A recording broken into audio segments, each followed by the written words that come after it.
नमस्ते, नमस्कार, सलाम, प्रणाम, दंडवत बंदगी। इस वीडियो से पहले आप सभी ने सुना निरंजन की तपस्या और मान सरोवर तथा शून्य की प्राप्ति। निरंजन का तपस्या करना, निरंजन को सृष्टि रचने का साज मिलने का वृत्तांत, निरंजन का कुर्म के पास साजो सामान लेने जाना। अब आइए आगे सुनते हैं आद्या अष्टांगी की उत्पत्ति, सतपुरुष का आद्या को मूल बीज देना, निरंजन का मान सरोवर में आद्या को निगल जाना, सतपुरुष का शाप पाना।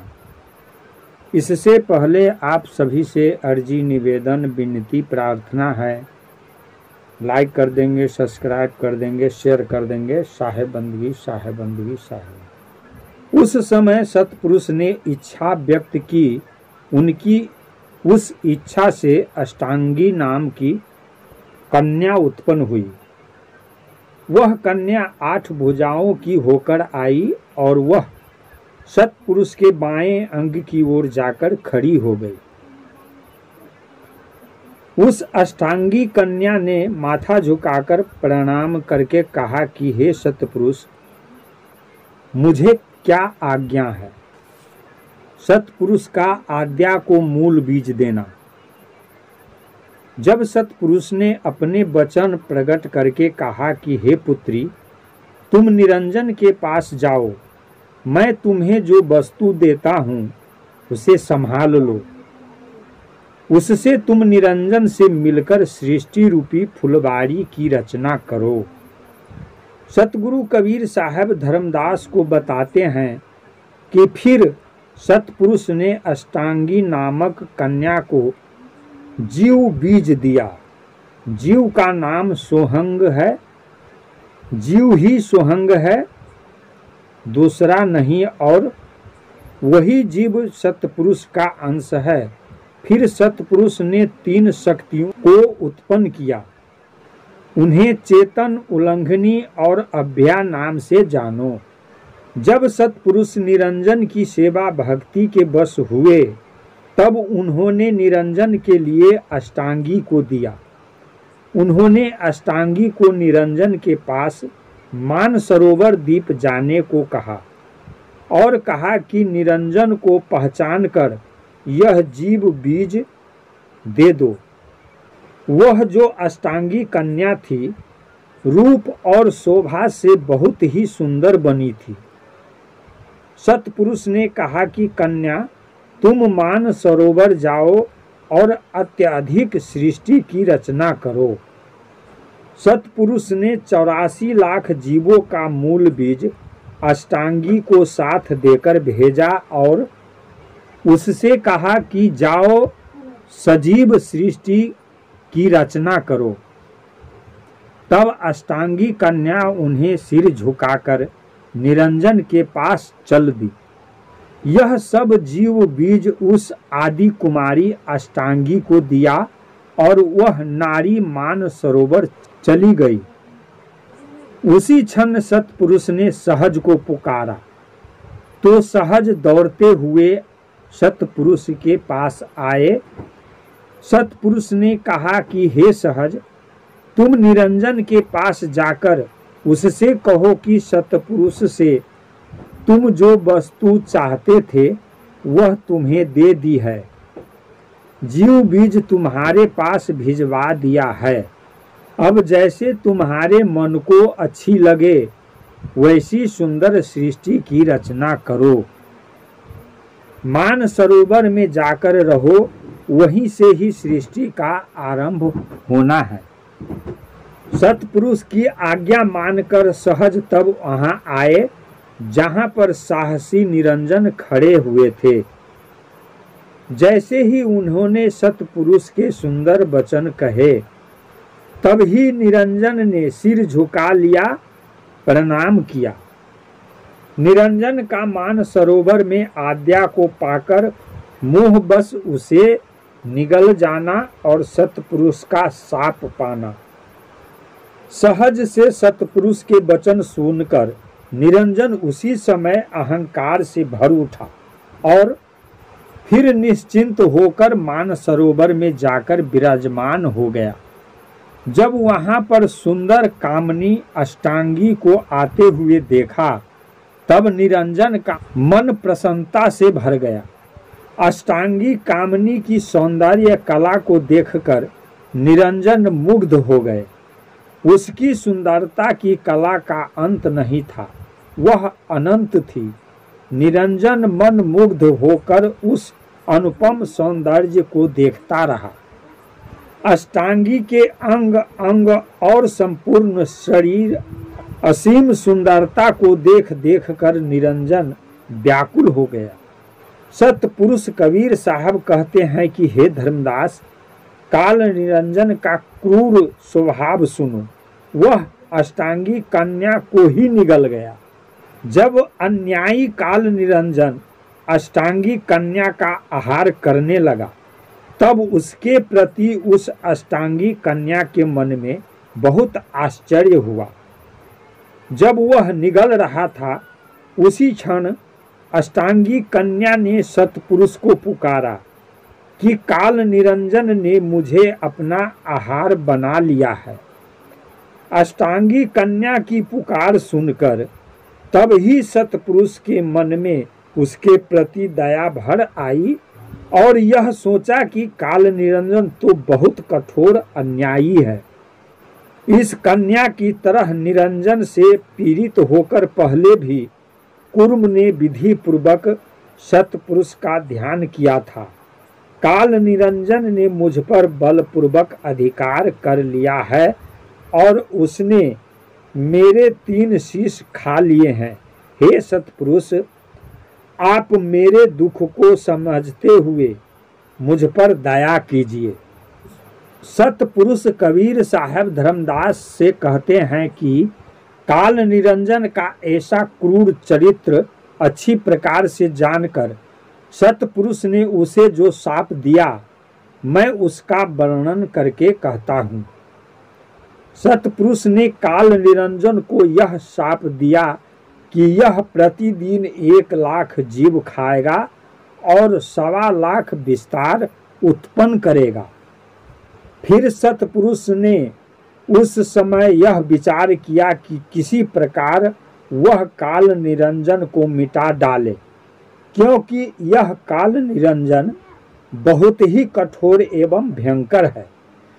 यह सभी जीवों का जीवन बहुत दुखी कर देगा। लेकिन अब यह मिटाने से भी नहीं बनता, क्योंकि एक ही नाल से 16 सुत है। उनमें से एक को भी मिटाने से सभी मिट जाएंगे। और मैंने सबको अमुक लोक दीप देकर जो रहने का वचन दिया है वह वचन डावाडोल हो जाएगा तथा मेरी सारी रचना नष्ट हो जाएगी। इसलिए उन सूतों को बचाने के लिए इसे मारना ठीक नहीं। सतपुरुष विचार करते हैं कि जो अब काल निरंजन को मिटाऊं तो हमारा वचन भंग टूट हो जाएगा। अतः अपने वचन का पालन करते हुए उसे न मारकर यह कहता हूं, अब वह हमारा दर्शन नहीं पाएगा। सतपुरुष का योग जीत को बुलाना और योग जीत को निरंजन के पास भेजकर उसे मान सरोवर से निकाल देने की आज्ञा देना। सतपुरुष ने कहकर योग जीत को बुलाया और उसे काल निरंजन का सब चरित्र कहकर समझाया कि किस प्रकार उसने क्रूम का अत्याचार करके उसके 3 शीश खा लिए और अष्टांगी कन्या का निगल जाना सब समझाया। सतपुरुष ने कहा कि हे योग जीत, तुम शीघ्र ही मान सरोवर द्वीप जाओ और वहां से निरंजन को मारकर निकाल दो। वह मान सरोवर में रहने न पाए और अब वह मेरे देश सतलोक में कभी न आए। निरंजन के पेट में अष्टांगी नारी है, उससे कहो कि वह मेरे वचनों को संभाल कर पालन करे निरंजन जाकर उसी देश में रहे जो मैंने पहले उसे दिया था। स्वर्ग, मृत्यु और पाताल लोक पर राज करे। वह अष्टांगी नारी निरंजन का पेट फाड़कर बाहर निकल आए, जिससे पेट फटने से वह अपने कर्मों का फल पाए। निरंजन से यह निर्णय कर कह दो कि वह अष्टांगी नारी अब तुम्हारी स्त्री होगी। सतपुरुष कबीर साहब धर्मदास जी को बताते हैं कि योगजीत सतपुरुष को शीश नवाकर प्रणाम करके चले और मान सरोवर जा पहुँचे। जब निरंजन ने योगजीत को वहाँ देखा तो उसी समय अत्यंत भयंकर रूप हुआ। काल निरंजन ने योगजीत से पूछा, यहाँ आए तुम कौन हो? किसने तुम्हें आज यहाँ भेजा है? योगजीत ने निरंजन को पुकारकर ऐसा कहा कि अरे निरंजन, तुम नारी को ग्रास खा गए हो, इसलिए सतपुरुष ने तुम्हें यह आज्ञा दी है कि मैं तुम्हें यहाँ से शीघ्र ही निकालूं। योगजीत ने निरंजन के पेट में समाई हुई अष्टांगी कन्या से कहा, हे अष्टांगी नारी, तुम पेट में क्यों रहती हो? तुम वहाँ ठहरकर सतपुरुष के तेज का सुमिरन करो और पेट फाड़कर बाहर आ जाओ। सतगुरु कबीर साहब धर्मदास जी को बताते हैं कि योगजीत की बात सुनकर निरंजन का क्रोध से हृदय जलने लगा और वह योगजीत के साथ भिड़ गया। तब योगजीत ने सतपुरुष का ध्यान किया, जिससे सतपुरुष का प्रताप और तेज उसके हृदय में आ गया। उस समय सतपुरुष ने योगजीत को आज्ञा दी कि वह निरंजन के माथे बीच में जोर से घुस्सा मारे। योगजीत ने फिर वैसा ही किया जैसा सतपुरुष ने आज्ञा दी थी। योगजीत ने निरंजन को बाह से पकड़कर उठाकर दूर फेंक दिया तो वह सतलोक के मानसरोवर द्वीप से अलग जाकर दूर गिर पड़ा। सतपुरुष से डरता हुआ वह संभलकर उठ खड़ा हुआ। फिर अष्टांगी कन्या निरंजन के पेट से निकली और काल निरंजन को देखकर वह बहुत डर गई। वह यह सोचने लगी कि अब मैं वह देश नहीं देख सकूंगी, मैं न जाने किस प्रकार यहाँ आकर गिर पड़ी, यह कौन बताए। निरंजन से कामनी अष्टांगी सकपका घबरा रही है। सशंकित होकर वह निरंजन से बहुत डरी हुई है। वह उसे शीश नवा रही है और खड़ी हुई आसपास देखती है। निरंजन कहता है कि हे आदि कुमारी अष्टांगी, अब तुम मुझसे मत डरो। सतपुरुष ने तुम्हें मेरे काम के लिए रचा बनाया है। हम तुम दोनों एक मति होकर सृष्टि की रचना करें। मैं पुरुष हूँ और तुम नारी स्त्री हो, अतः तुम मेरी यह बात मान लो। अष्टांगी निरंजन से कहती है कि तुम जैसी वाणी बोलते हो, मैं तो तुम्हें सबसे पहले ज्येष्ठ भ्राता बड़ा भाई जानती हूँ। फिर वह कन्या कहती है कि हे भ्राता, इस प्रकार जानते समझते हुए तुम मुझसे ऐसी बात मत करो। जब से तुमने मुझे अपने पेट में डाल लिया था, उससे उत्पन्न होने पर अब तो मैं तुम्हारी पुत्री हो गई। बड़े भाई का रिश्ता तो पहले से ही है, अब तो तुम मेरे पिता भी हो गए। अब तुम मुझे निर्मल दृष्टि से देखो, मंद दृष्टि विषयी दृष्टि से मत देखो, नहीं तो अब तुमसे पाप हो जाएगा। निरंजन कहता है कि हे भवानी, सुनो, यह मैं तुम्हें सत्य समझाकर अपनी पहचान कहता हूँ। पाप पुण्य के डर से मैं नहीं डरता, क्योंकि पाप पुण्य का मैं ही करता कराने वाला हूँ। पाप पुण्य मुझसे ही होंगे और मेरा हिसाब लेखा कोई नहीं लेगा। पाप पुण्य को मैं ही फैलाऊंगा, जो उसमें फंस जाएगा वही मेरा होगा। इसलिए मैं तुम्हें समझाकर कहता हूँ कि मेरी सीख को सिर पर चढ़ा लो, जो मैं कहता हूँ उसे मान लो। सत्पुरुष ने मुझे कह समझाकर तुझे दिया है, अतः हे भवानी मेरा कहा मान लो। सतगुरु कबीर साहब कहते हैं कि निरंजन की ऐसी बातें सुनकर अष्टांगी हंस दी।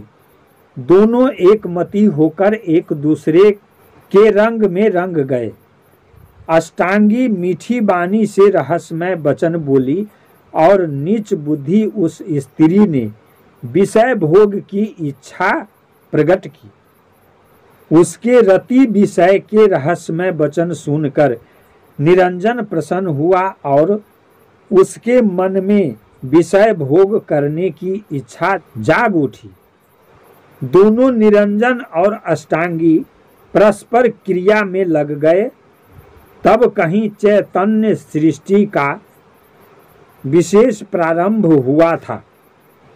सतगुरु कबीर साहब कहते हैं कि हे धर्मदास, तुम चैतन्य की आदि उत्पत्ति का यह भेद सुनो, जिसे भ्रमवश कोई नहीं जानता। उन दोनों ने 3 बार रति क्रिया की, जिससे ब्रह्मा विष्णु और तथा महेश हुए। उनमें ज्येष्ठ ब्रह्मा, उससे छोटे विष्णु और तीसरे शंभु महेश शंकर हुए। इस प्रकार अष्टांगी और निरंजन का रति प्रसंग हुआ। उन दोनों ने एक मति होकर भोग विलास किया, तब उससे आदि उत्पत्ति का प्रकाश हुआ। नमस्ते, नमस्कार, सलाम, प्रणाम, दंडवत, बंदगी। अभी आप सुन रहे थे आद्या अष्टांगी की उत्पत्ति, सतपुरुष का आद्या को मूल बीज देना, निरंजन का मान सरोवर में आद्या को निगल जाना तथा सतपुरुष का शाप पाना। आगे सुनेंगे भवसागर की रचना, सिंधु मंथन, 14 रत्न की प्राप्ति, उत्पत्ति, आद्या का तीनों पुत्रों को सृष्टि रचने का आज्ञा देना, 5 खानी का उत्पत्ति। इसके साथ फिर आगे मिलते हैं। साहेबंदगी, साहेबंदगी, साहेबंदगी।